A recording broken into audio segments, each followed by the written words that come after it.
திருச்சிற்றம்பலம். இறைவனுக்காக சேவை செய்யக்கூடியவரை பக்தர்கள் என்று சொல்கிறார்கள்.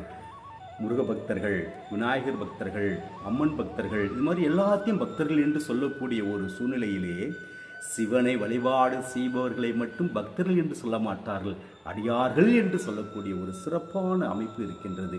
இதற்கு என்ன காரணம் என்றால், அவர்கள் இறைவனை மீது முழுமையான பக்தி கொண்டு இறைவனுக்காக சேவை செய்து இறைவனை இடைவிடாது பிரியாமல் வாழ்ந்து இறைவனுடைய பாதத்தில் சரணம் அடைபவர்கள் சிவனடியாராவார்கள்.